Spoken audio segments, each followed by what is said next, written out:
desde acá, de parte del Centro de Pensamiento en Ética para la Sostenibilidad del Códice de la Biodiversidad del Instituto de Ciencias. Voy a hacer una pequeñita relatoría de lo que tuvimos en la sesión pasada, en la cual contamos con la presencia del docente y abogado ambiental Sergio Macana, quien nos explicó cómo a partir de la Constitución del 91 el modelo democrático del país le apostó a pasar de un modelo de democracia representativa a participativa mediante diversos mecanismos de participación, dentro de los cuales hicimos hincapié en la consulta popular, que es la que nos compete, porque la mayoría de nosotros no está metido o incluido dentro de un grupo étnico, para los cuales hay otros mecanismos de participación. Este mecanismo ha sido utilizado recientemente por las comunidades campesinas e indígenas, a quienes no se les realiza consulta previa para acceder a ningún recurso de su territorio. Sergio nos mostró en su análisis las preguntas que se han realizado históricamente en las consultas populares, particularmente para el caso de actividades mineras. Además planteó que para este mecanismo se reduce notablemente la abstención participativa, que es muy propia de nuestro país. En cuanto a las elecciones de representantes políticos, y esto sucede porque los ciudadanos sienten que pueden incidir más directamente sobre lo que pasa en su territorio. Sin embargo, las consultas populares fueron recientemente declaradas inexequibles por la Corte Constitucional. Todo este proceso jurídico fue analizado por Sergio, quien nos mostró cómo mediante un trabajo investigativo un grupo de abogados logró demostrar que la normativa que instauró las consultas populares en el país no se ajusta a la Constitución política. Por lo cual, la Corte procedió a modificar toda la jurisprudencia en torno a este mecanismo de participación democrática, dejando incertidumbres en los procesos que ya habían sido adelantados en diversos municipios y dejando, como Piedras y Cajamarca, son de los casos más representativos, y dejando sin respaldo institucional al resto de procesos comunitarios que se estaban avanzando en otros municipios. Finalmente, hizo un llamado a fortalecer a las comunidades en torno a procesos de cambio que no necesariamente deban involucrar mecanismos jurídicos, y también a buscar herramientas de protección de grupos humanos que están más enraizados en el territorio y en su defensa. Además, se reconoce que la raíz de las problemáticas socioambientales es el reconocido precario modelo de tenencia de tierras que tenemos en el país. Con el fin de explorar vías de fortalecimiento comunitario, el día de hoy nos acompaña la doctora Mariluz Nova La Verde, quien realizó sus estudios de pregrado y posgrado en la Universidad Nacional de Colombia, perfilando un trabajo académico e investigativo de carácter interdisciplinar en el que confluyen la economía, la filosofía y las ciencias políticas para la comprensión y construcción del pensamiento crítico alrededor de los debates teóricos y prácticos de la justicia, el desarrollo y la paz. La profesora actualmente hace parte del equipo docente que lidera la creación del programa de doctorado en Estudios y Desarrollo del Territorio en la Universidad de La Salle, que está pendiente de registro por el Ministerio. Adicionalmente, la profesora acompaña el nacimiento y hace parte activa de la red multidisciplinar de investigación de los derechos por la madre tierra, y hoy nos presenta su conferencia titulada Buen Vivir, de construcción de las ideas hegemónicas y de desarrollo, de justicia y desarrollo. Gracias. Buenas tardes para todos.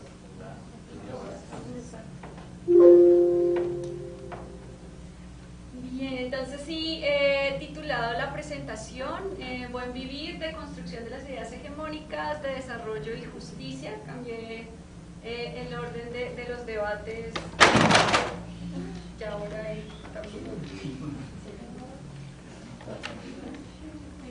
la idea es hacer una discusión principalmente teórica y conceptual de los aportes que la cosmovisión indígena del buen vivir dan a los debates sobre el desarrollo y sobre la justicia.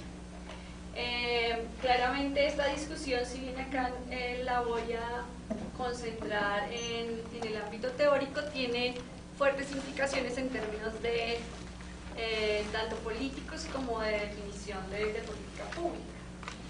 En ese sentido, al principio pues voy a hacer una breve alusión a las ideas centrales, conceptos del buen vivir en sus expresiones de Quechua y Aymara, Suma Causay y Suma Camaña, que empezaron a tener gran resonancia gracias a los procesos de lo que algunos denominan el nuevo constitucionalismo latinoamericano, que son los ejercicios o las conquistas de los movimientos indígenas y populares en Bolivia y Ecuador que deviene de la incorporación de estas ideas propias de los grupos indígenas en las constituciones políticas de esos países desde el 2009.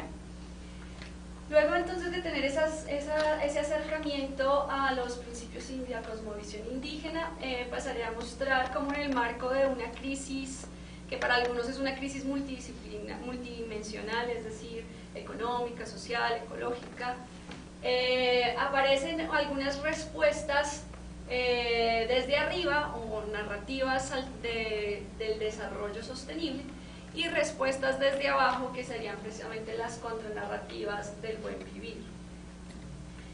Para mostrar entonces de qué manera hay una ruptura en términos de pensamiento y en términos de paradigma del modelo hegemónico de desarrollo.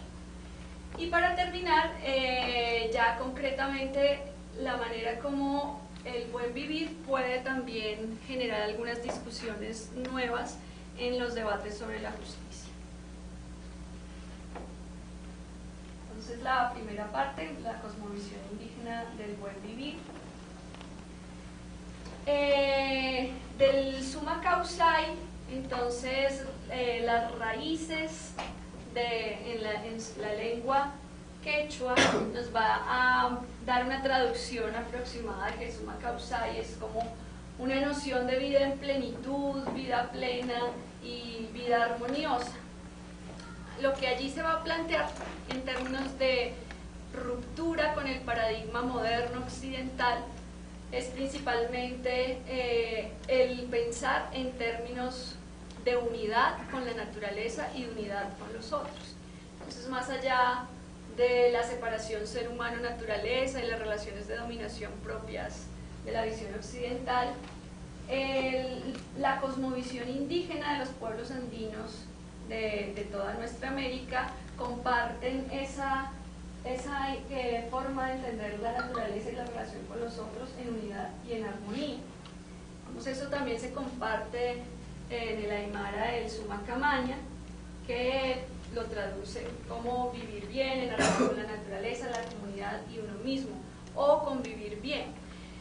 Esas nociones son las que terminaron incorporadas en la Constitución de Ecuador como derechos del buen vivir y en la Constitución de Bolivia como valores y principios que guían la sociedad en términos de Summa Camaña o convivir bien o vivir bien. Entonces, son nociones y formas de entender la naturaleza y la relación con los otros que es diferente al individualismo posesivo de mercado, diferente a la racionalidad instrumental propia de la modernidad y que comparten varios de los pueblos de Abiyayala. Como para caracterizar que comparten estas visiones algunos elementos. Uno central es que la vida es el centro de todas las reflexiones. La interculturalidad es otro valor que se promociona, lo comunitario por encima de lo individual y la idea del territorio.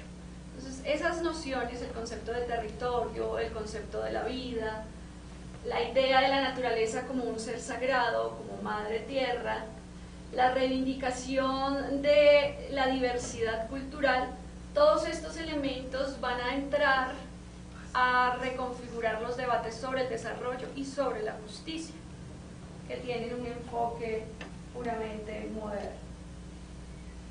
Entonces, desde la filosofía del Summa Causai y Summa Camaña, podemos encontrar la reivindicación de los saberes ancestrales, de los enfoques holísticos, de la convivencia en comunidad y con la naturaleza.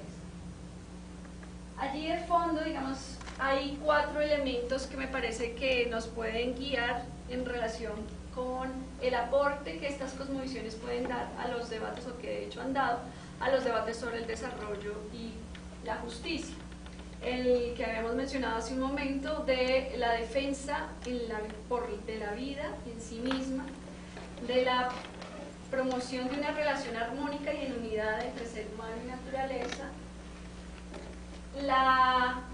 el principio del paradigma comunitario, que es claramente una ruptura con el individualismo propio de la visión occidental, y la conexión entre los conceptos de territorio e interculturalidad que van a ser muy propios de los debates contemporáneos sobre el desarrollo. Ya vamos a precisar un poco de qué manera cada uno de estos elementos característicos de la cosmovisión indígena del buen vivir entran a deconstruir las visiones hegemónicas de desarrollo y de justicia.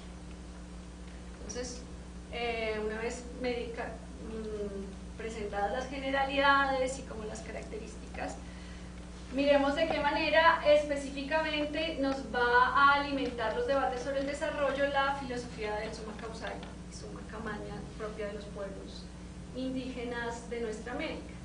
Entonces, me parece clave situar que la resonancia que empiezan a tener estas cosmovisiones que son milenarias, ¿cierto? Pero que es ahora cuando recientemente, en las últimas, a finales del siglo pasado y lo que llamamos de este siglo, empiezan a tener mayor reconocimiento, es precisamente porque se da en el marco de una crisis multidimensional, plantearían algunos, aún desde una corriente bastante occidental. Una crisis multidimensional en términos de que aún después de que se configura el discurso del desarrollo o las promesas del desarrollo como la posibilidad de que los países pobres en algún momento logren tener ingresos altos y llegar a una era de consumo masivo, es más o menos la promesa de los discursos del desarrollo. De entonces a hoy, después de, nos enmarcamos en el momento de la Guerra Fría, realmente el discurso del desarrollo surge con una apuesta ideológica explícita, que es un manifiesto no comunista, ¿sí? Explícitamente lo dice alguno de los teóricos de la teoría de la modernización. De entonces a hoy, digamos, las promesas del desarrollo no se han cumplido. En ese sentido, muchos coinciden desde distintas corrientes epistemológicas e incluso, por supuesto, también desde el mismo statu quo y los organismos multilaterales, en advertir que hay unas promesas aún pendientes, como la satisfacción de las necesidades básicas de la mayoría de la población. Entonces, un elemento clave es la alimentación. La alimentación aún no es un derecho que se le garantice a toda la población mundial. El hambre y la desnutrición persisten y ya han pasado muchas décadas. Entonces, ahí ya hay muchos indicios de que el modelo de desarrollo hegemónico ha fallado. Frente a esto también están los elementos de las discusiones en términos del impacto en el medio ambiente del modelo de industrialización y de la distribución desigual de los costos y beneficios que ese modelo genera, tanto en términos de impacto ambiental como en términos de distribución de la riqueza monetaria. Entonces, una crisis multidimensional, social, económica, luego pues de la crisis del 2008 y ecológica, lo que promueve es el llamado a unas respuestas de cómo vamos a superar esa situación. Entonces, lo que acá yo planteo en términos de narrativas y contranarrativas son las respuestas que se dan, digamos, desde arriba, como dirían algunos entendidos, que sería la respuesta de la Agenda 2030 o los Objetivos de Desarrollo Sostenible o el modelo de desarrollo sostenible. Esa es la respuesta desde arriba a la percepción generalizada de que el discurso del desarrollo y sus prácticas y acciones han fallado. Las respuestas desde abajo, específicamente desde América Latina, pues serán las de las reivindicaciones de estos principios indígenas de los que acabamos de hablar con los procesos constitucionales en Ecuador y Bolivia. Entonces, ¿qué es lo que viene a reivindicar el buen vivir y las rupturas de fondo en las discusiones sobre el desarrollo que va a alimentar? Entonces, en los debates teóricos sobre el desarrollo se empieza como a distinguir entre alternativas del desarrollo y alternativas al desarrollo. Y podríamos decir que la forma de contrastarlo caracterizaríamos las alternativas del desarrollo como ese ejercicio sistemático desde arriba para relegitimar el discurso del desarrollo.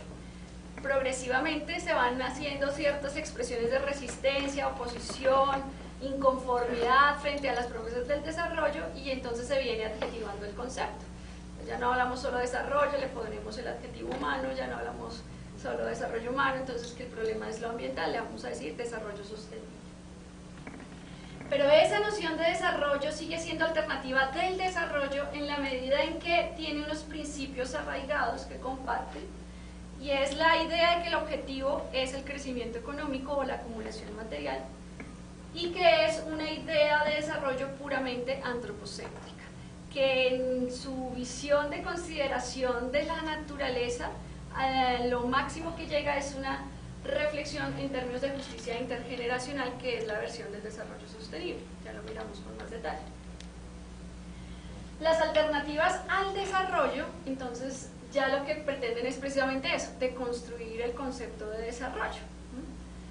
Es decir, quizás ese referente normativo que se ha instaurado a través de un discurso y del cual devienen representaciones de inferioridad, ¿sí? Representaciones discursivas. Cuando nace el discurso del desarrollo se crea la categoría de desarrollados y subdesarrollados. Entonces allí hay una construcción y una representación simbólica de inferioridad de unos respecto a otros. Entonces, de construir el concepto de desarrollo es romper con esa representación de inferioridad, y esa es una de las grandes conquistas y aportes a los debates sobre el desarrollo y la justicia, de las luchas y también lo que han logrado desde las reivindicaciones del buen vivir los grupos indígenas de América Latina, específicamente en Ecuador. Pero que es interesante también advertir que coinciden con muchas de las luchas que también al interior de nuestro país se llevan a cabo, ¿no? El buen vivir en Colombia también tiene dolientes y defensores, ¿sí? Y a mí me llama la atención, por ejemplo, no sé si han advertido, cuando estaban en las negociaciones en La Habana entre las FARC, los delegados de la FARC y los delegados del gobierno nacional, hubo una discusión muy fuerte cuando se hablaba de reforma rural integral, sobre si debíamos hablar de seguridad alimentaria, de soberanía alimentaria.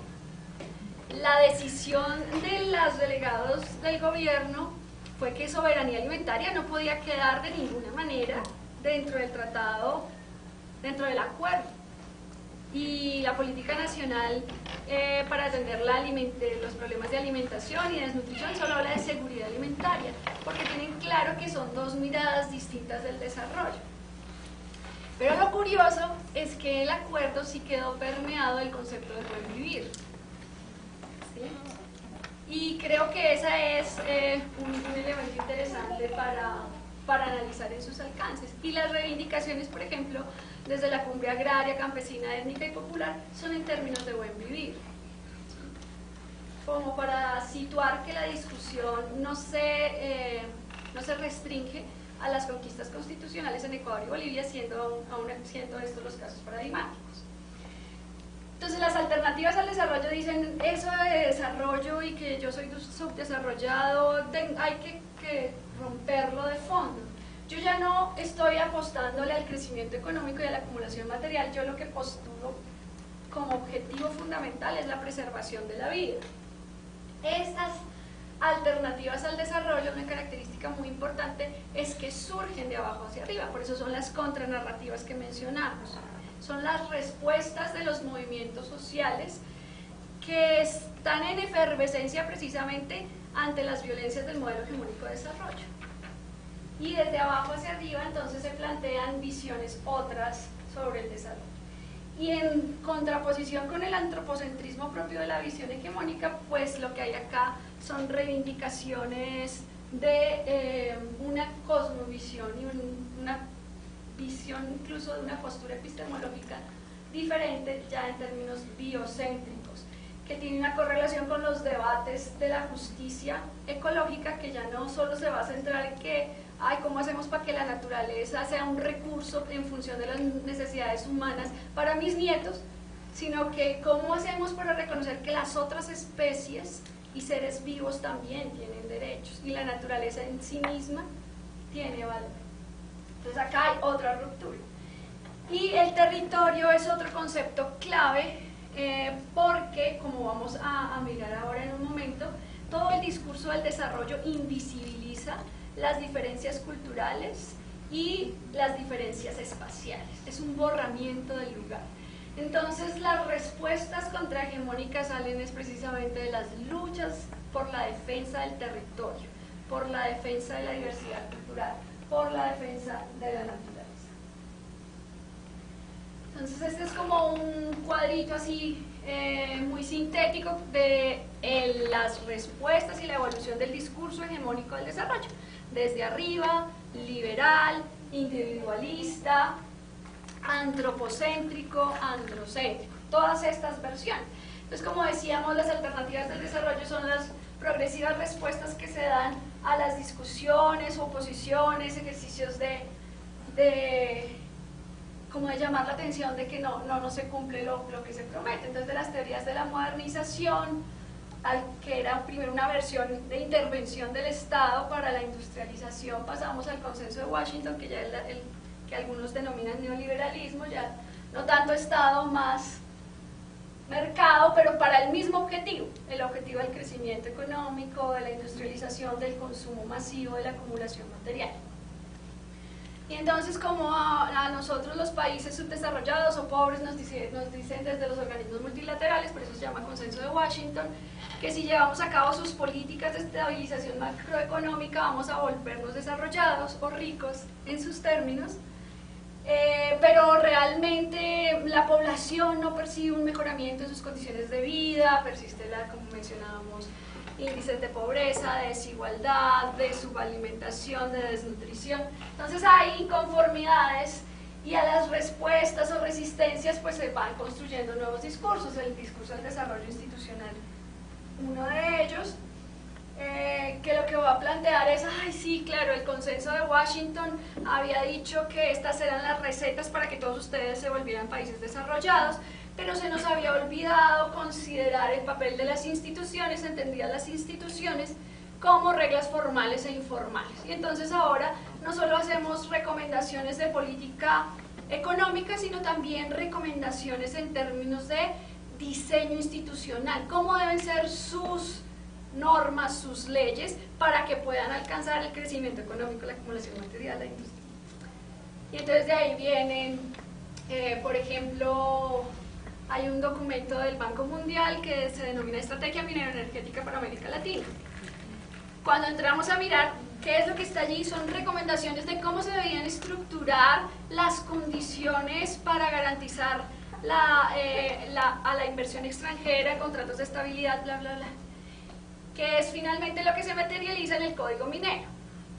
¿Sí? Entonces, el desarrollo institucional es una nueva versión del Consenso de Washington, modelo de desarrollo neoliberal, pero que ahora también pone el derecho en función del mercado. El desarrollo humano, entonces, como las personas de estos países que tenían la ilusión de que con esta política económica fueran a dejar de ser pobres, se sienten defraudados, entonces les vamos a decir, no, realmente no estamos solamente preocupados porque el PIB crezca, sino que también nos importa que las personas estén pues con un cierto nivel de educación y con ciertos también niveles de salud. Y una teoría que es mucho más amplia de Amartya Sen, pues se institucionaliza en el Programa de las Naciones Unidas para el Desarrollo, y pues de allí surge esta visión que en todo caso sigue siendo una visión liberal en función del mercado, de la acumulación, del crecimiento. Y para los críticos más radicales es simplemente categorizar al ser humano o lo humano como factor productivo que necesita pues eso, ciertos niveles de salud y educación para en función de mayor acumulación y crecimiento. Ante las resistencias más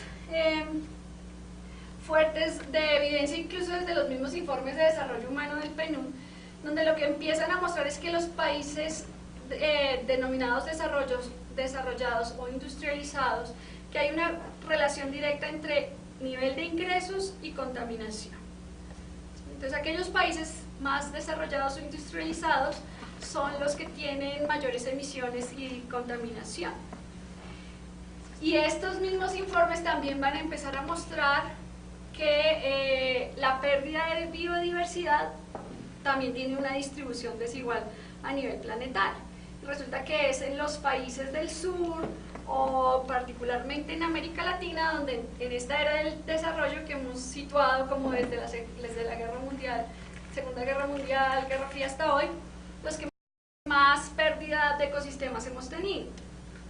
Y entonces pues empiezas a gestarse otra alarma en términos de cómo hacemos para conciliar el desarrollo con el medio ambiente.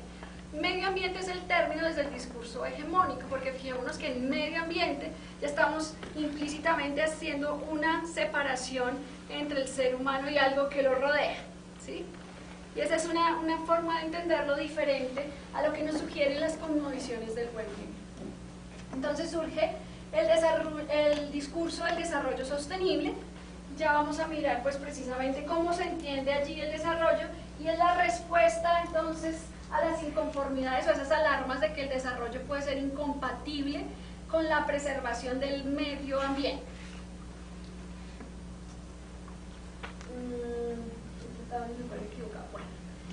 Entonces, de esa respuesta o la narrativa oficial o la respuesta desde arriba a las inconformidades con las promesas del desarrollo, se genera la Agenda 2030, los Objetivos de Desarrollo Sostenible.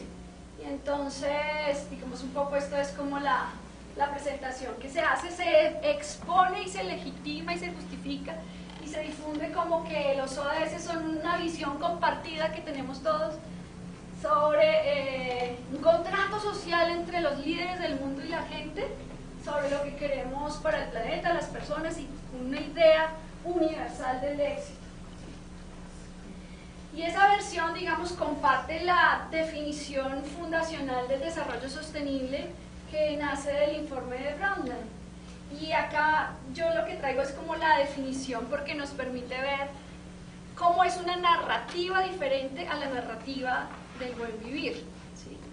Esta, estoy diciendo, es la respuesta desde arriba o hegemónica a la redefinición del desarrollo desde arriba. Y entonces realmente el desarrollo sostenible se define, como mencionábamos al caracterizar y distinguir entre alternativas del desarrollo y alternativas al desarrollo, que como alternativa del desarrollo privilegia el crecimiento económico. Ese es el objetivo que tenemos todos. Ser desarrollados es acumular, ¿sí? Crear más bienes y servicios. Y entendemos que para ese fin el medio ambiente es un recurso para explotar, ¿sí? Y que esa acumulación es en función de las necesidades humanas. Entonces esta cita me permite ilustrar lo que les decía, las alternativas del desarrollo, todas y específicamente el desarrollo sostenible, cumple con esos tres criterios: el objetivo del crecimiento, ser profundamente antropocéntrico y se construye de arriba hacia abajo.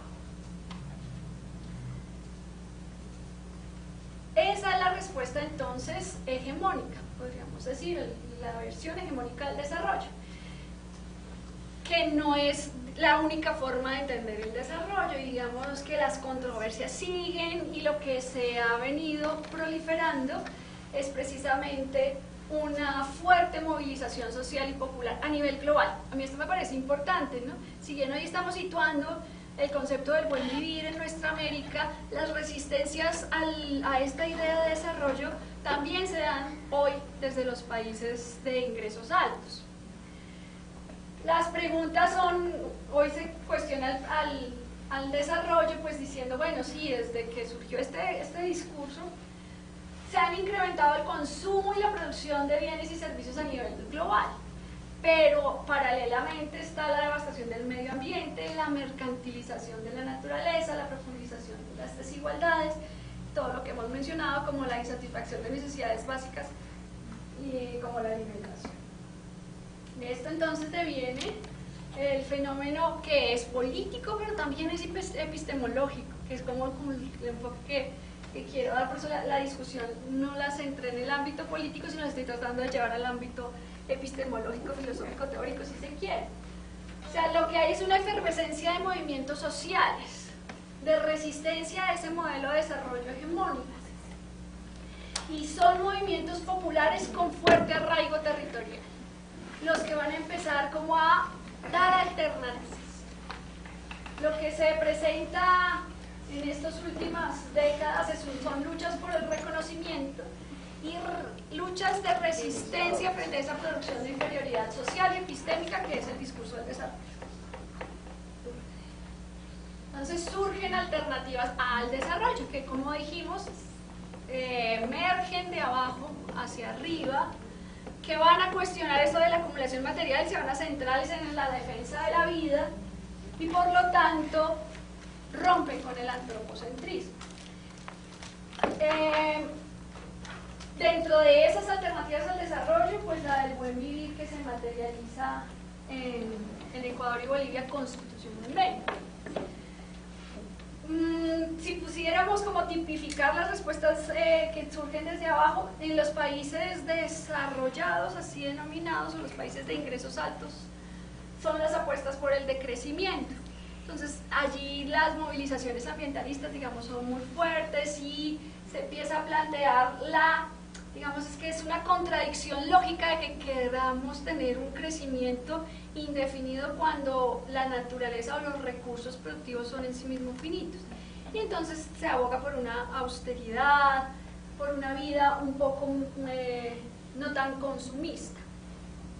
Y en los países del sur, y particularmente en América Latina, empiezan a gestarse propuestas del postdesarrollo, como el buen vivir, que digamos un poco esto refleja lo que fueron esas movilizaciones en Bolivia contra la privatización del gas, del agua, porque la expresión en los países de ingresos bajos o los que construyeron simbólica y discursivamente como subdesarrollados son unas resistencias al extractivismo.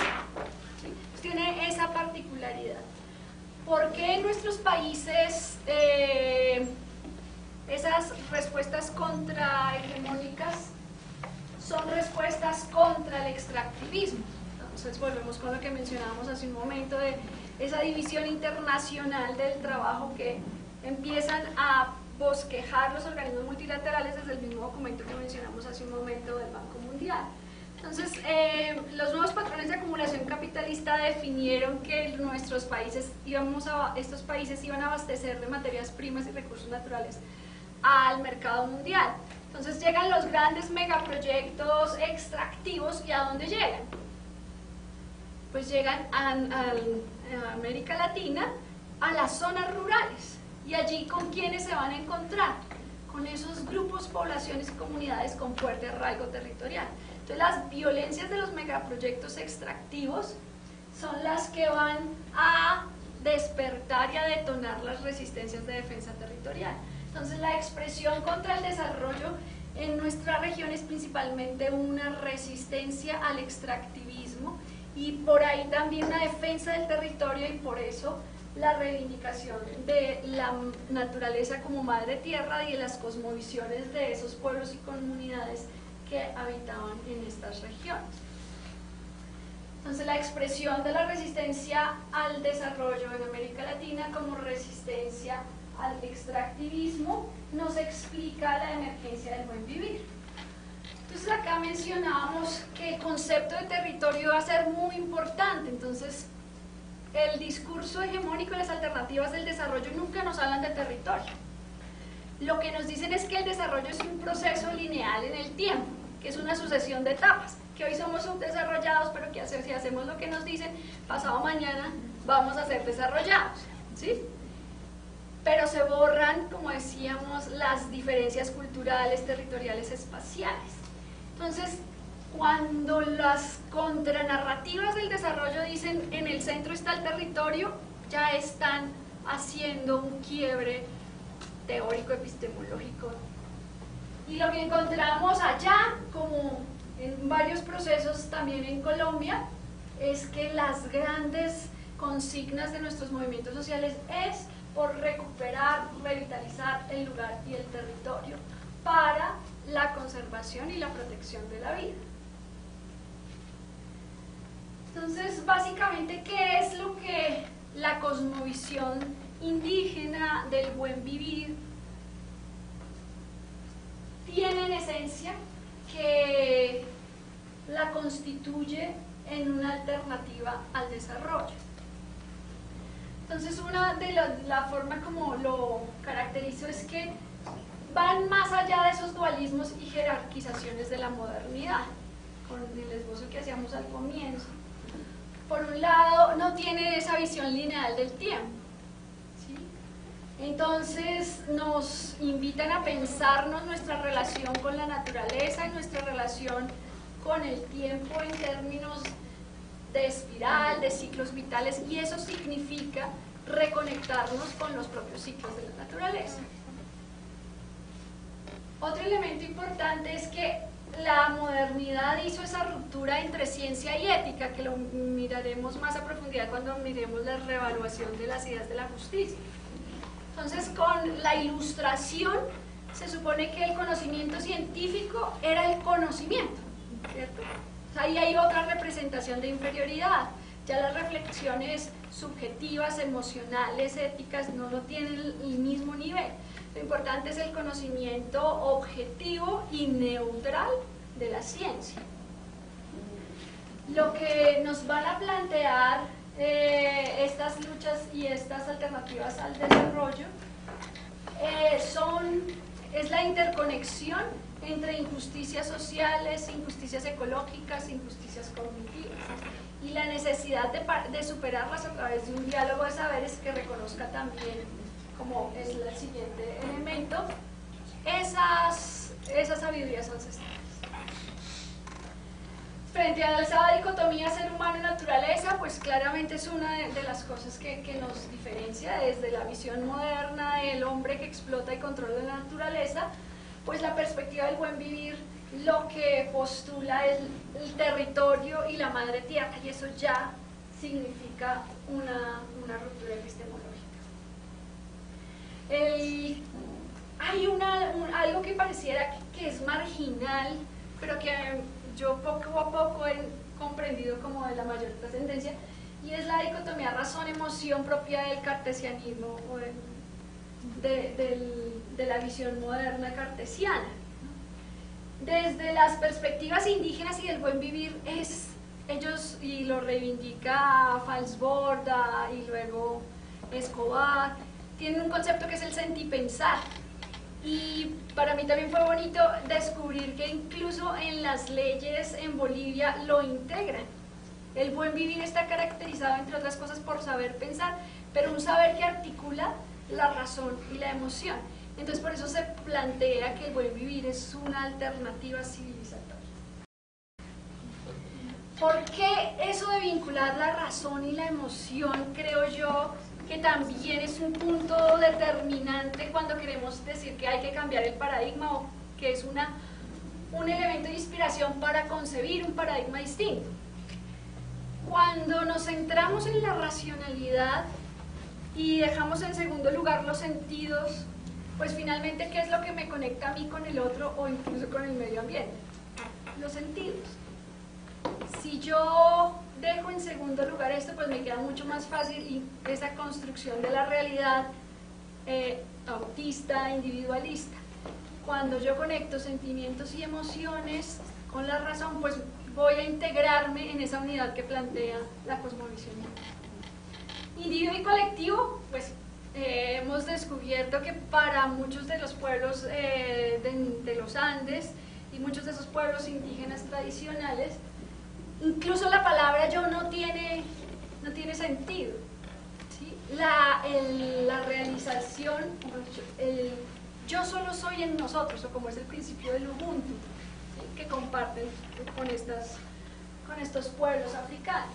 Entonces, lo colectivo, realmente no hay una realización individual o un individualismo. Se piensa en términos de autorrealización cooperativa, y acá surge un concepto clave que es la fraternidad, que en las teorías de la justicia fue olvidado.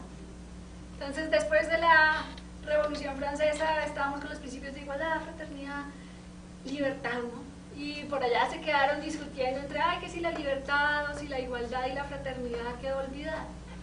Pues realmente por eso acá se revitaliza y se remozan los debates sobre la justicia con el concepto que es connatural a la cosmovisión indígena del buen vivir, que es la fraternidad. Y por supuesto, entonces, derivado de todo esto, estamos también desde el buen vivir deconstruyendo ese dualismo desarrollo-subdesarrollo que se entiende como otra forma de colonización. Las luchas y las reivindicaciones del buen vivir son una resistencia a los procesos de colonización también discursivas del desarrollo, al modelo patriarcal y de explotación moderno. Entonces, como tienen una visión distinta, se convierten en alternativas al desarrollo, pero cosmovisiones que son milenarias terminan teniendo resonancia en los debates académicos. ¿Sí? O sea, no es que sea algo nuevo el buen vivir, sino es que hoy se visibiliza y se escucha. Y se visibiliza y se escucha es por lo que acabamos de mencionar, porque ante la percepción de una crisis multidimensional, según algunos, que para ellos ya se va a configurar una crisis civilizatoria, es que se buscan salidas, soluciones, y la teoría crítica, que en su versión neomarxista no había alcanzado a dar alternativas, pues volvió la mirada a estas culturas milenarias que han pervivido más allá de ese modelo que se critica, capitalista, patriarcal. Entonces, no, pues qué interesante, miremos qué es lo que desde su forma de pensar tienen ellos que podría inspirar utopías o nuevas formas de organización social y de relacionarnos con la naturaleza. Entonces, esta es, por ejemplo, una expresión de un pueblo indígena nuestro del Putumayo. Y entonces yo la traigo a colación porque para los debates sobre el desarrollo resulta una ruptura desde la concepción del desarrollo. Nuestro desarrollo es volver al origen. Entonces ya ahí en todos los ejercicios de reconceptualizar el desarrollo, de construirlo como referente normativo, decimos, claro, fíjense que acá ya rompimos con la visión lineal. Y además de que rompimos con la visión lineal, estamos reivindicando las raíces, ¿cierto? Y los orígenes y otra forma de entender el buen vivir o lo valioso del arte. Y también entonces se encuentran y se revaloran principios como el mundo, que ese es hoy porque nosotros somos, que es la imagen que colocamos para. Entonces, desde allí, desde esos principios, desde la caracterización de esa cosmovisión que rompe con la lectura moderna de la realidad, que el buen vivir resulta una alternativa al desarrollo y particularmente una alternativa al desarrollo sostenible. Yo traigo esta frasecita de Ollantay Itzamna, que es un indígena quechua, porque esa es otra de las grandes discusiones, ¿no? Entonces cuando estamos en los debates, en los cursos del desarrollo, y entonces que vamos a la fuente directa, entonces tenemos que leer al autor. Entonces en las alternativas al desarrollo, ¿a quién leemos? Generalmente entonces nos vamos a leer a quienes los traducen, ¿no? Que va a Altura de Sousa o Arturo Escobar. Y es muy interesante también empezar a recuperar pues, las posturas propias de sus representantes. Aquí en ellos ha habido todo un proceso de diálogo intercultural, digamos, él ya ha cursado formación en la universidad, digamos, formal, del sistema educativo tradicional, pero en ese diálogo de saberes. Y él acá plantea claramente por qué el buen vivir no es desarrollo sostenible, ¿sí? Y por qué el desarrollo que nos dice el sostenible no lo es. Entonces, como para concluir y evidenciar la forma como el buen vivir deconstruye la idea hegemónica de desarrollo y se posiciona como una alternativa. Entonces, no sé si alguien me quiere ayudar a leerla de pronto, por favor. Bueno, el buen vivir es completamente diferente al concepto del desarrollo sostenible. Erróneamente, algunos analistas asumen el buen vivir como una fase más del proceso de desarrollo. El desarrollo es antropocéntrico, el buen vivir es cosmocéntrico. Para el sistema del desarrollo, solo los humanos gozan de derechos. Para el buen vivir, nuestra Pachamama, Madre Tierra, Los ríos, los árboles, los animales, las piedras, los espíritus protectores, los humanos, etc. Todos tenemos derechos y obligaciones. Para que el desarrollo sea sostenible, se requiere de individuos adiestrados, compitiendo y sacrificándose, muchos por pocos. Para posibilitar el Sumak Kawusai, se requiere de la convivencia equilibrada y cooperante en la comunidad cósmica. El desarrollo es un rodillo, aplanador y uniformador que aniquila la diversidad biocultural. El Sumak Kawusai existe en la medida en que florecen los diferentes tipos y formas de vida. Gracias. La cita es lo suficientemente clara. Entonces está ahí, son dos formas distintas. Hay una ruptura epistemológica de fondo. Entonces, como les mencionaba, esa ruptura de fondo está dada por que frente al individualismo posesivo de mercado propio de la modernidad, los principios éticos de la relacionalidad, correspondencia, reciprocidad y complementariedad de la cosmovisión indígena les permite entonces superar esos dualismos y esas visiones hegemónicas del desarrollo.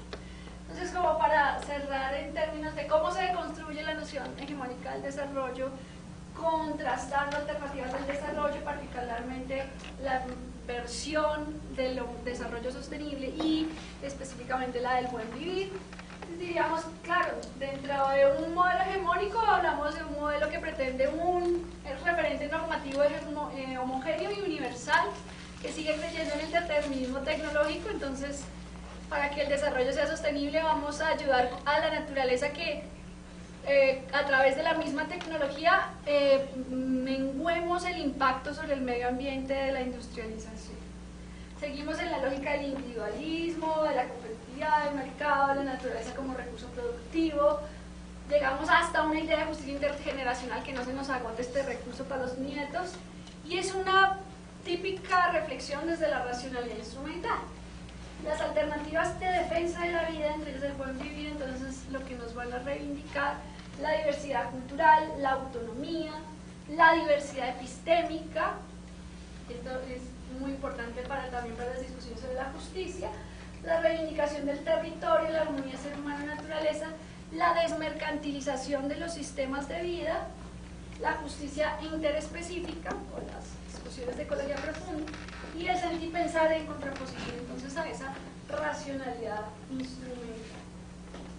Pues con esto cerraría la segunda parte, que es como intentando mostrar los aportes del reconocimiento del buen vivir como alternativa al desarrollo en los debates sobre ese concepto en un contexto específico de crisis ecológica, social.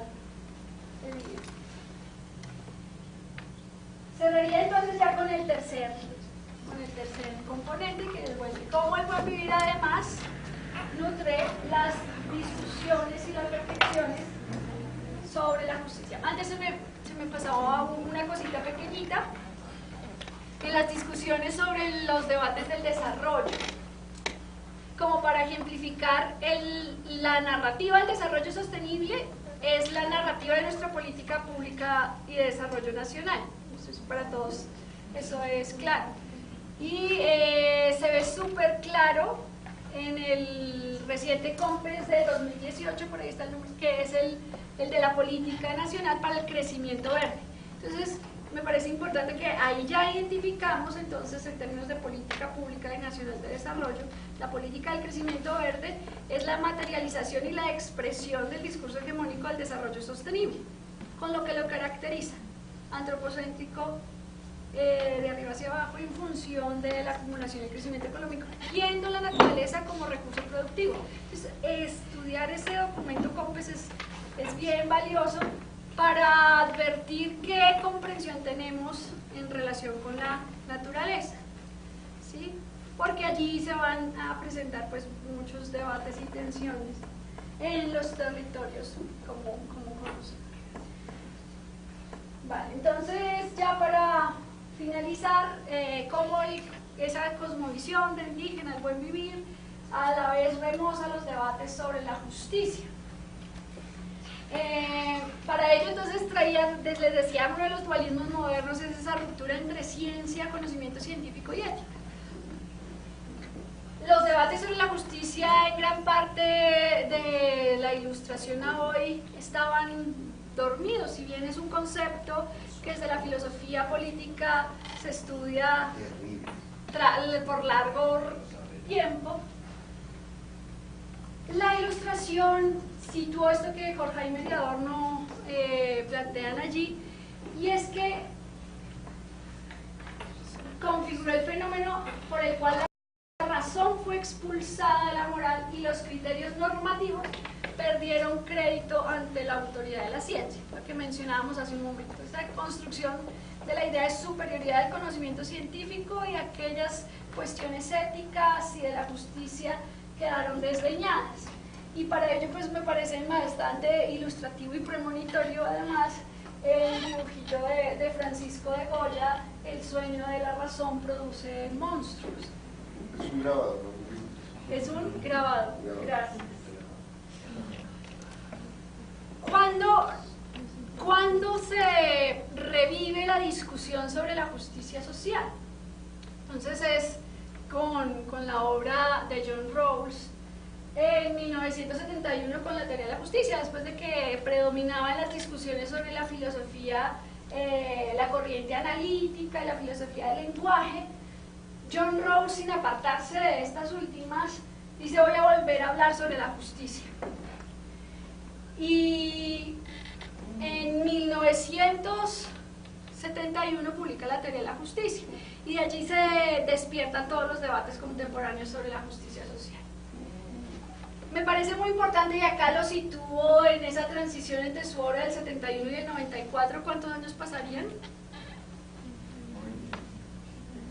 Del 71 al 94, 23 años el hombre reflexionando y revisando sus ideas, porque generó gran polémica y debates, y se revivió entonces la teoría, las reflexiones sobre la justicia en la filosofía política por esta obra. Entonces resulta que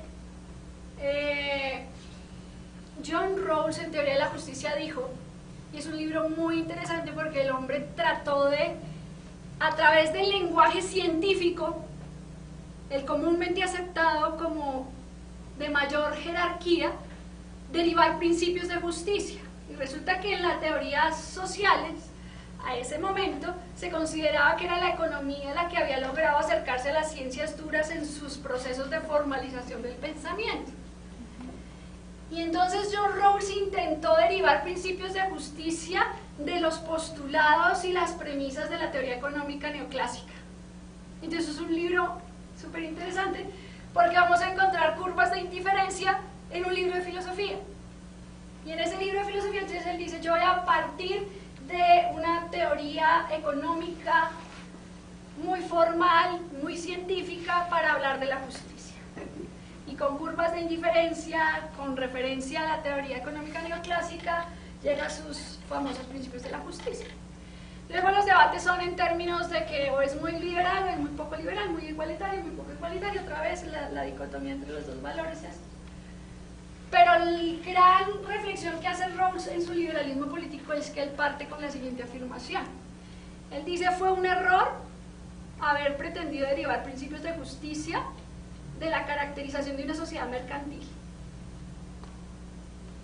Yo no puedo, o sea, en términos abstractos, puramente filosóficos, hay una contradicción entre la racionalidad instrumental de individuos que persiguen estrictamente su propio interés y configurar una sociedad bien ordenada, como él decía, o unos principios de justicia. O sea, eso a mí me parece absolutamente revelador.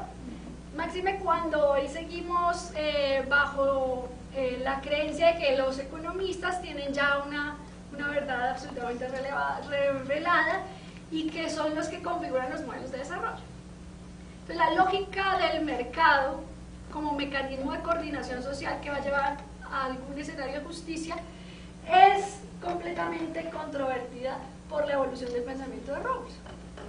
Entonces, ahí hay, digamos, un elemento interesante que coincidiría, no diríamos validaría, porque sería irrespetuoso, que coincidiría con las cosmovisiones del buen vivir que dicen, no me puedo imaginar un orden social a partir de principios de individualismo.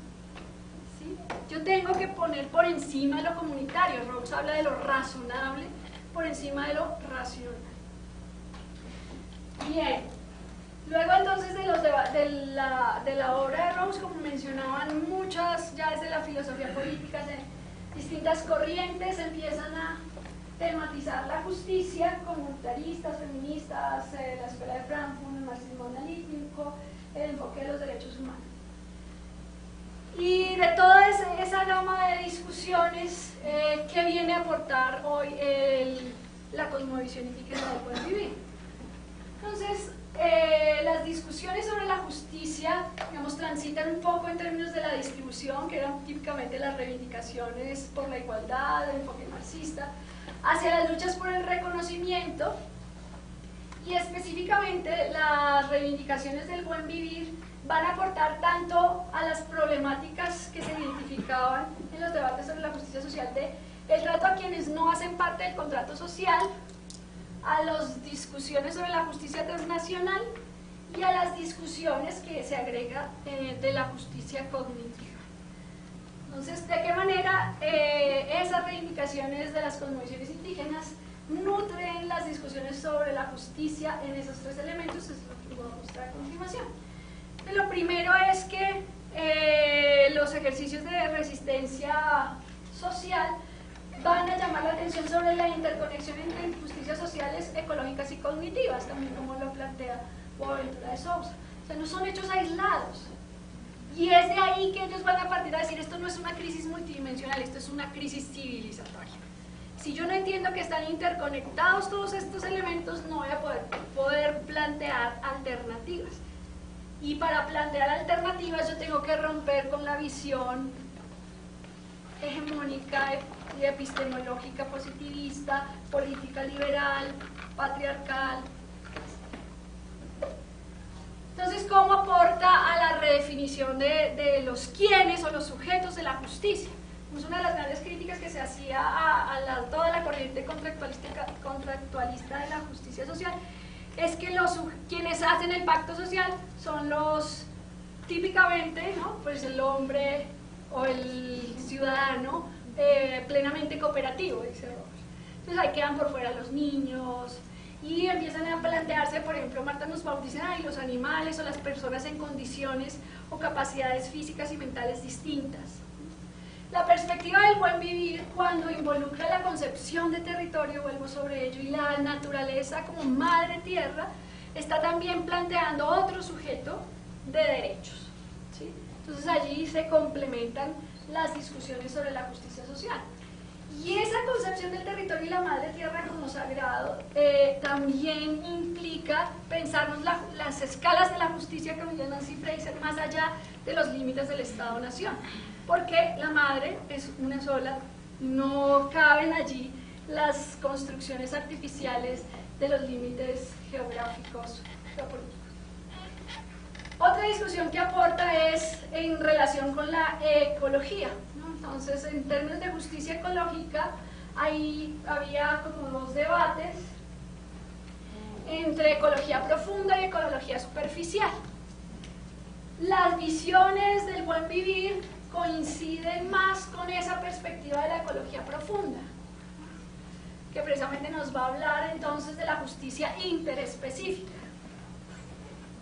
y que es propiamente biocéntrica. Por ejemplo, y acá hay una discusión interesante, porque el mismo Papa Francisco en su famosa encíclica, pues empieza a hablar del cuidado de la casa común. Pero a mí me parece importante advertir que ahí no coincide perfectamente con la noción del buen vivir. En todo caso, claramente, pues porque es desde una postura cristiana, ¿no? Él dice, no podemos pasar a un biocentrismo, o sea, yo tengo que conservar la idea de la prevalencia del ser humano sobre la naturaleza, ¿sí? Entonces ahí hay una discusión interesante, pues para quienes tratamos de tener cierta coherencia entre las posturas epistemológicas y las referencias. Entonces, las visiones del buen vivir estarían en sintonía con las discusiones desde la ecología profunda, que, y esto me parece importante y lo resalto acá ya cerrando, que también articulan entonces la reflexión de lo ecológico en la dimensión espiritual. Para las cosmovisiones indígenas la crisis es una crisis civilizatoria, y lo es en términos que también es una crisis espiritual. Entonces esa es como ahí se integra en las discusiones sobre la justicia. Y el otro elemento, que era el de la justicia cognitiva, pues que digamos creo que se ha mencionado ya a lo largo de la presentación, que es que la justicia, una de las cosas que está reivindicando son los saberes ancestrales, tratando de, o dándole resonancia a las voces históricamente silenciadas, periféricas o subalternas.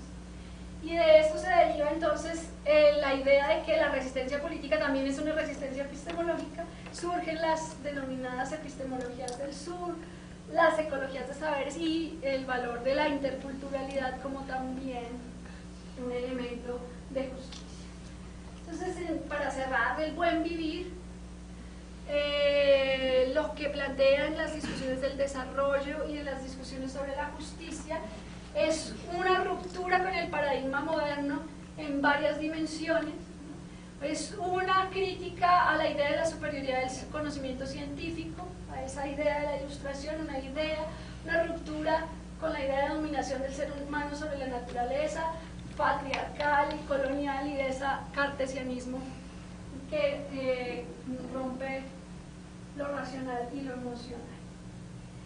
Esta es como la diapositiva de conclusión de lo que quería compartirles, de la reflexión en torno a de qué manera la cosmología y la cosmovisión del buen vivir plantea una ruptura con las ideas hegemónicas de desarrollo y de justicia. Les agradezco y pues quedo abierta a los comentarios.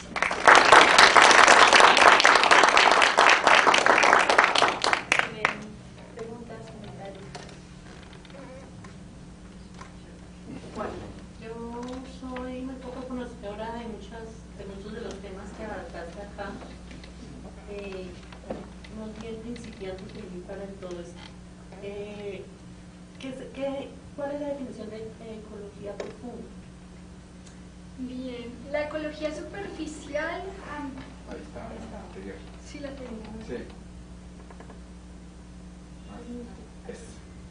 Entonces, veamos, la ecología profunda ve el mundo no como una colección de objetos aislados, sino como una red de fenómenos fundamentalmente interconectados e interdependientes. La ecología profunda reconoce el valor intrínseco de todos los seres vivos y ve a los humanos como una hebra más de la trama de la vida. Entonces está íntimamente relacionada con todas las teorías de la complejidad. Sí. Bueno, no, yo le agradezco aquí al Centro de Pensamiento, a Paola y a la profe, porque eso, todo lo que acabas de decir es algo increíble poder ingresar como en esa reflexión. Le da a uno puerta a una realidad, digamos, así de compleja, pero con esa certeza, y me parece valioso que pongas las epistemologías propias primero, que expliques esas primero y después lo del desarrollo.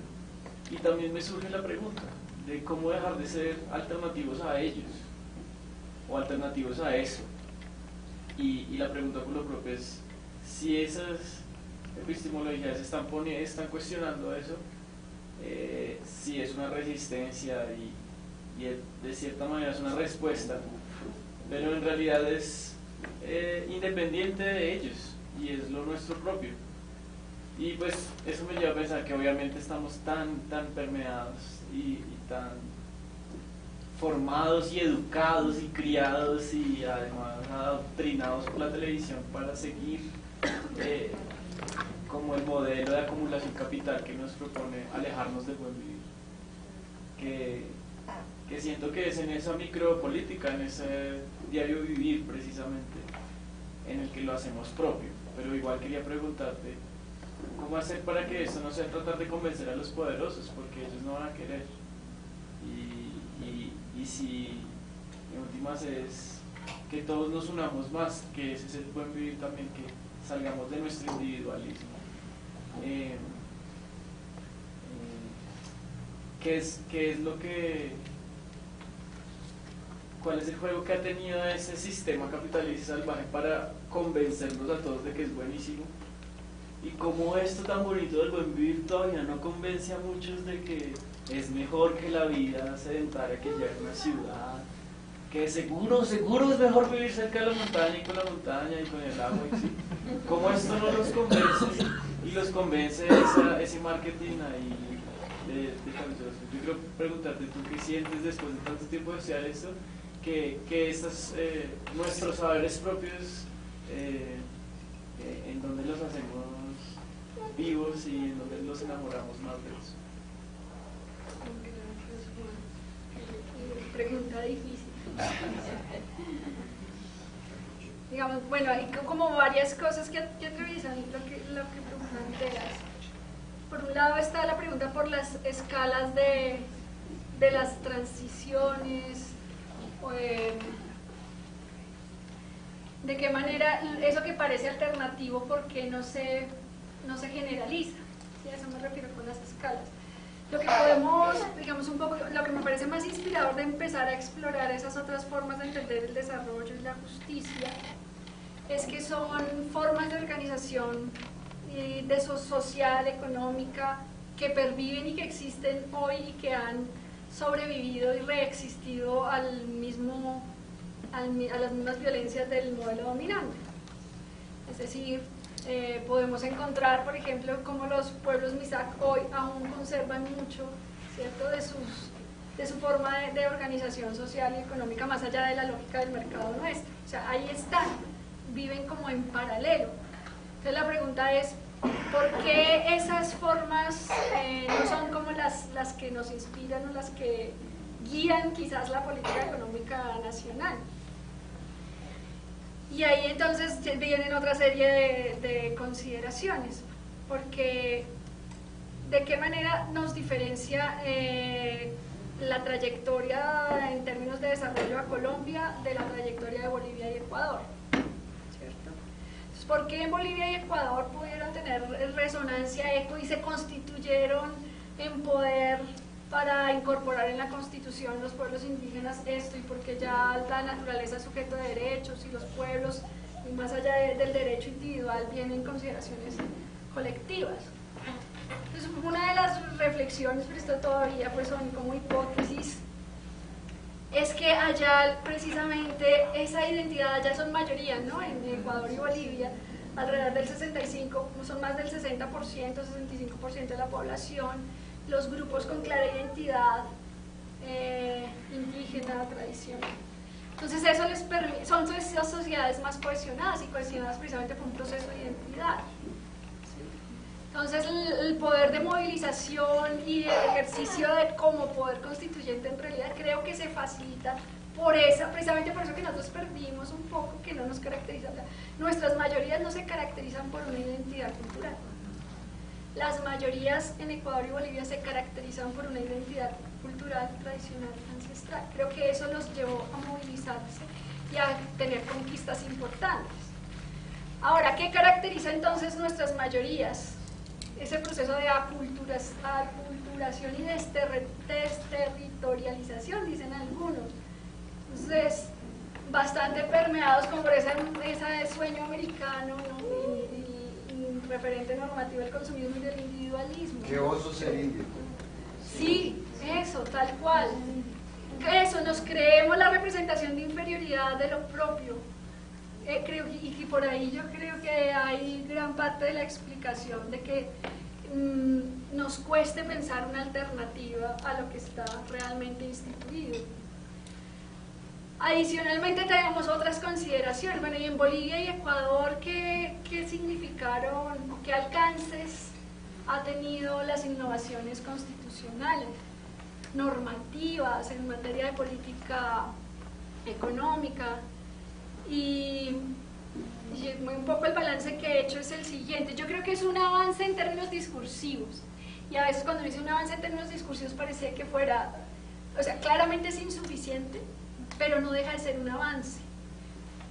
Si me sitúo específicamente en la corriente postestructuralista, nos va a decir que la realidad se construye discursivamente. Así como nos construyeron la idea de que somos subdesarrollados a través de un discurso, pues un poco lo que dicen las epistemologías del sur es que también es una oportunidad pues para construir otras narrativas. Allá se construyeron otras narrativas. Todavía en la práctica siguen siendo extractivistas, pues el inconformismo con los gobiernos de Evo Morales, por ejemplo, es nutrido, pero narrativamente me parece un sueño ver los planes del buen vivir de Ecuador, una narrativa distinta. Entonces habla de emancipación, habla de la naturaleza como sujeto de derecho, es otra forma de construir imaginarios, porque finalmente ese es el poder del discurso. Construye imaginarios y en algún momento construye realidades. O sea, ya hay avances en términos narrativos y discursivos. Ver las leyes de Bolivia, lo que les comentaba, la ley de esta de la madre tierra y una más reciente que la integra con la del vivir bien. Y entonces allí están los principios del vivir bien y dice que todo se debe guiar alrededor de eso, de la preservación de la naturaleza, el respeto para la regeneración de los ciclos vitales, que para el pensar bien, que es pensar y sentir, y una ley que dice esas cosas. Entonces creo que el impacto de esos procesos constituyentes de pueblos con una clara identidad que les ayuda a movilizarse de manera efectiva ha tenido logros en términos normativos y en términos de discurso. Que sus limitaciones están dadas, aún así, claro, por toda la trama geopolítica que también nos condiciona a nosotros de un modelo extractivo. Ellos siguen siendo dependientes de insertarse al mercado mundial, explotando la naturaleza, aunque tenga derechos, aunque haya ley de la madre tierra. No sé si con eso respondo, pero son como las reflexiones que yo claramente no busco tanto una respuesta, como que más busco que todos pensemos que eso es una cuestión identitaria, y si es una cuestión identitaria, el llamado es para nosotros ejercer nuestro micropoder y además acercarnos al otro para algún día ejercer un poder más grande entre todos, porque no hay de otra, porque a los de la minga, que son nuestras epistemologías propias, les están dando allá balas en el Cáucaso y va a seguir siendo así, porque esos pueblos no se van a convencer. Entonces nosotros tenemos que ser más, y tenemos que ser más convencidos de nuestro conocimiento de nuestra tierra. Entonces es evidente que a pesar del discurso que se va generando, o sea, que la estructura poderosa se va permeando de esos discursos del buen vivir, igual se va a necesitar que no sea solo una permeación, sino que sea una empoderamiento fuerte de la gente. Entonces somos nativos de aquí, yo agradezco que esto se esté dando en este contexto de la academia y que sigamos debatiéndolo y comprendiéndolo todos. Muchas gracias por las ideas de la charla. Tengo, creo que 3 comentarios, espero que no se pierdan. El primero es sobre la charla misma y la audiencia que uno esperaría, ¿sí? Digamos que temas de este buen vivir uno lo hemos tocado en biología de la conservación, pero también lo puede tocar uno desde el punto de vista de economía, o sea, esa digamos que integridad de una nueva visión, pues es muy difícil ubicarla en esas partes que nos hemos dividido desde la academia, ¿no?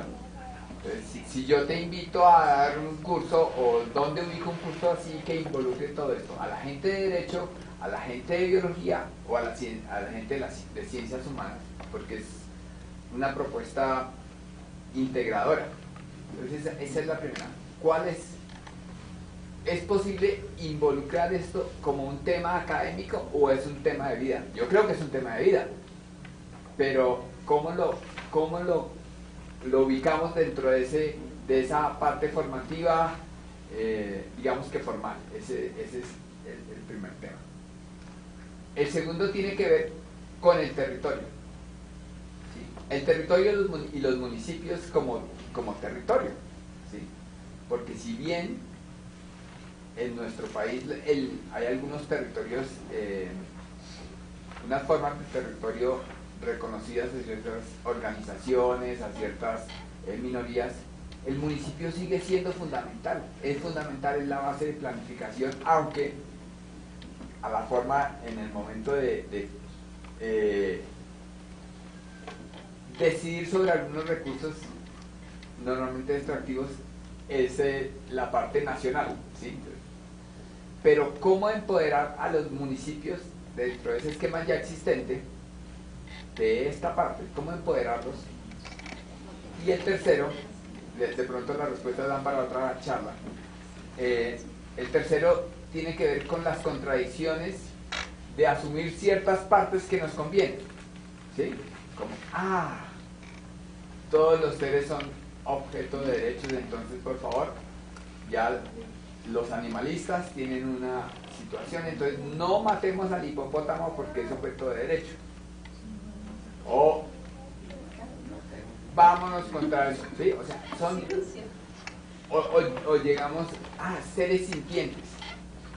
Entonces las hormigas culonas no las podemos volver a consumir porque si el tema es seres sintientes, cualquier ser es sintiente, o sea, no podemos diferenciarlos. Entonces caemos en contradicciones, ¿sí? La cacería deportiva, eliminémosla.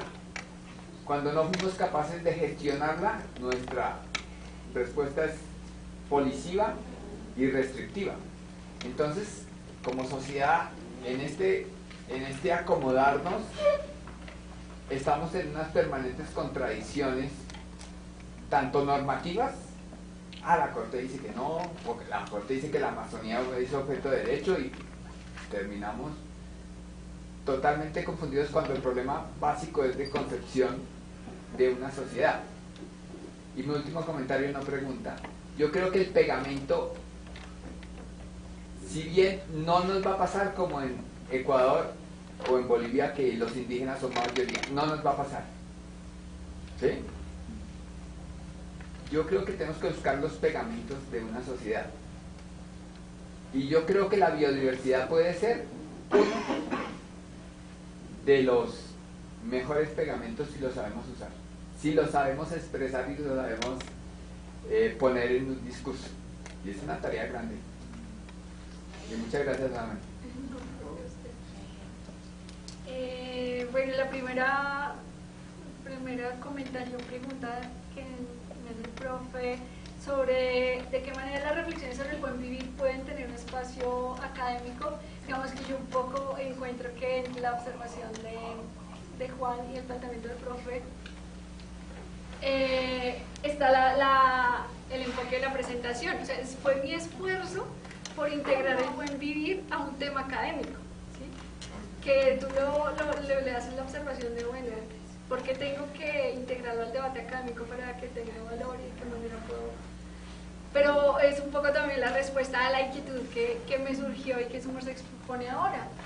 Particularmente, yo soy docente de economía en la Universidad de La Salle y un poco la manera en cómo empezaron a introducirse los debates sobre el buen vivir fue en los cursos de desarrollo económico. Entonces, pues allí ya ha tenido algún eco y alguna resonancia. Producto de ese curso, digamos que es propio de fundamentación de los estudiantes de economía, pues yo propuse una electiva, como para contarles la anécdota. Y la electiva la titulé así: Buen Vivir, Pensamiento Crítico Latinoamericano e Iniciativas Políticas en América Latina. Pero ya el manejo de ese curso es distinto porque porque no se puede quedar uno en que es un tema académico, sino que necesariamente, como dices, es un tema de vida. Y entonces no es fácil. Y en esa electiva pues tiene unas experiencias muy bonitas, muy enriquecedoras, pero necesita unas pedagogías y también se va dando como de la dinámica de cada grupo, y también comparten con estudiantes de negocios y relaciones internacionales, para quienes escuchar que la idea del mercado y la ganancia y esto se pueden desbaratar les genera crisis existencial. Y esa es una responsabilidad pedagógica muy grande, porque no tienen que darles la esperanza, porque si uno los deja en crisis, pues entonces ¿cómo les damos la esperanza? Y es un poquito, bueno, veamos que no, hay muchas experiencias que perviven, y cómo pues realmente es repensarnos nuestra vocación vital, pero claro, para muchos también, incluso hasta los que son resistentes, y dicen, pues esto como que no es serio. ¿Sí? Entonces ahí son unas luchas interesantes, y para algunos termina siendo esto, no tiene nada académico ni de formal, para otros pues resulta también como inspirador. Lo que sí viene acompañado y que reconozco que pues ya hay como una trayectoria es que de estas reivindicaciones desde el sur también hay una tendencia en la formación en instituciones de educación superior hacia los programas de interculturalidad. ¿Sí? Esa ya tiene una fuerza grande, ¿no? En la Universidad de Antioquia, en la Universidad de Externado, en el Rosario ya están a la vanguardia de cómo integran sabedores indígenas a sus programas de posgrado. Y también desde lo informal, como la Universidad de la Sabiduría Ancestral, por ejemplo, que empieza también a ganarse un lugar en estas discusiones. Entonces también he logrado encontrar que hay una búsqueda permanente también en la academia de llevar a la práctica en los programas de formación el diálogo de saberes o ese valor de la interculturalidad, y que ya se materializa en muchas apuestas. Cuando estábamos haciendo los debates en la universidad por el programa de doctorado, que estamos pendientes a ver si nos lo aprueban, estábamos en estas mismas, también se planteaba esto. Entonces desde la institucionalidad decían que queríamos que se denominara alternativas al desarrollo del doctorado.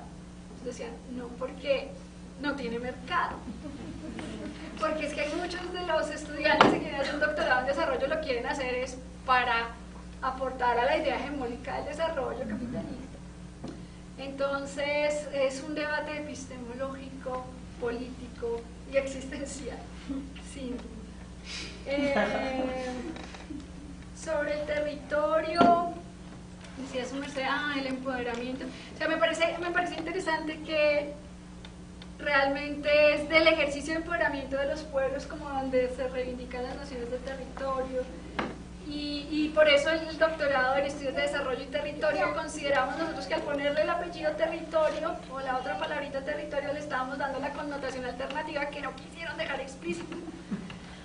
Porque el territorio es, como les decía, el situar y reivindicar lo que el discurso hegemónico invisibiliza. Y de los movimientos sociales y populares lo que podemos encontrar es que las luchas también son en una lógica distinta, ¿no? Ya no son las luchas por la tierra, ¿no? No es la lucha por el terreno, son las luchas y las defensas por el territorio como ente vivo donde se realiza la identidad de los pueblos, y creemos que eso es lo que también permite hacer el cambio de paradigma, o al menos una resistencia a la visión hegemónica. Y lo de las contradicciones en los derechos, sí, eso es complejo. Yo recuerdo que alguna vez pasé un artículo de una revista del Rosario de Derecho, y entonces hablando de eso, de los debates sobre la justicia, y entonces de cómo le reconocemos derechos a los que no están en el contrato social. Entonces me dijeron, sí, muy bien lo de las personas en condición de otras, es que discapacitados no me gustan, en otras condiciones mentales y físicas, muy bien incluso, pero eso de que me venga a decir que los animales también tienen derechos, no, porque el derecho es antropocéntrico por naturaleza, y no les gustó esa partecita y me tocó dejarlo en pie. Me da pena, pero así lo hice en ese entonces, hoy creo que no lo hiciera así.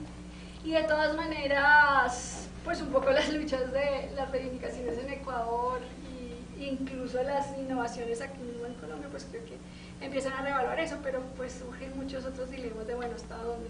Como conversábamos alguna vez también con Juan, incluso los mismos grupos defensores de la madre tierra dicen, a veces tememos que se constituyan los derechos de la naturaleza. O sea, ellos mismos dicen, es que el derecho es una construcción también hegemónica, ¿no? Pero más que por eso es porque en función de ese derecho de la naturaleza también pueden entrar a ponderar y a excluir a las mismas poblaciones por la defensa de la naturaleza. Bueno, sí, esos son unos debates complejos. Ecofascismo lo denominan. Buenas tardes. Yo llegué un poquito tarde y me tocó salir y entrar, pero hubo algo que me llamó mucho la atención en cuanto a esa dicotomía razón-emoción y cómo eso se refleja en la epistemología. Cuando se habla de ciencias duras, y lo leía tal vez en Judith Butler, se se refleja una racionalidad masculina que se posiciona también desde un lugar de esta es la razón y esta es la verdad, este lugar de enunciación es el lugar autorizado para describir lo real. Entonces, alguna vez escuchando a un abuelo que decía, nuestro conocimiento se saborea, nuestro conocimiento se canta y se baila. Para nosotros, la danza, por ejemplo, el Yurupari es un lugar en el que estamos limpiando la biodiversidad, porque la casa hay que barrerla, decía. Entonces, ¿cómo tú ves en esa apuesta epistemológica esa despatriarcalización de eso real que se ve como objeto hacia concebirlo como un sujeto? Ahí. Gracias, Mauro. Sí, eso también es un campo de exploración interesante, no lo he profundizado mucho, pero coinciden en términos de discusión teórica las apuestas del buen vivir con los nuevos o con los ecofeminismos, que es como otra corriente hoy muy fuerte, que precisamente lo que plantea es, frente al predominio de esos rasgos caracterizados masculinos del dominio, de la competitividad, reivindiquemos los dones femeninos del cuidado. Por ahí surgen también los ecofeminismos, que sería una ruptura epistemológica antipatriarcal, afín al buen vivir. Sí, no sé si con eso. Por ahí es como lo que se me ocurre ahora. Mostrabas que una de las crisis, una parte de las crisis era con la ruptura entre la ética y la ciencia, bueno, la ética incluso que todos los presentes, no solamente la ciencia.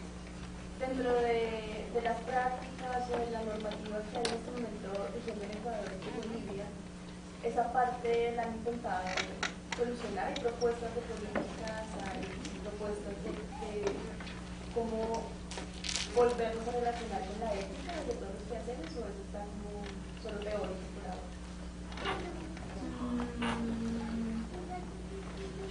No sabría responderte ahorita claramente.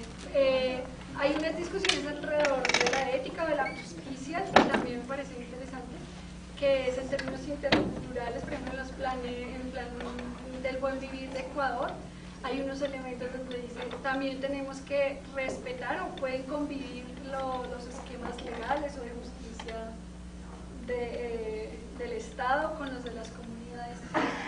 Pero esta es otra discusión. Sí, lo que tú me estás planteando ahora no se me ocurre cómo responderlo, pero voy a pensar. Gracias. Lo exploro, te respondo. Gracias. No, vale, por favor. Se menciona el tema del tiempo lineal en los procesos de modernidad y el tiempo cíclico en el modelo, pues, en las otras visiones. Hay una visión también del territorio cíclico y el territorio puntual, porque creo que hay una noción de sedentarismo en la modernidad. Existe una visión también de procesos de nómadas y migratorios. De movimiento.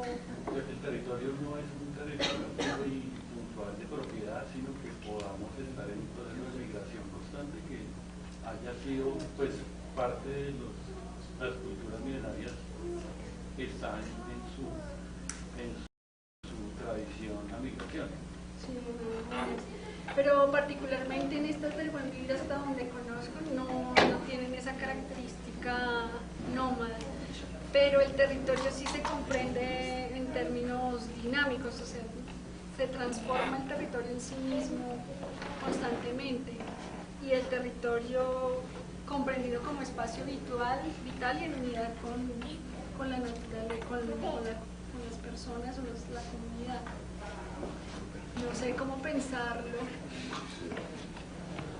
pero esa sería pues también una discusión chévere para superar la idea también clásica de las regiones geográficas en términos de límites políticos y la justicia transnacional. Pues muchas gracias. Gracias a todos. Gracias por la invitación, realmente es un gusto. Y acá tenemos refrigerio. ¿Listo? Hay que comer mucho. Gracias.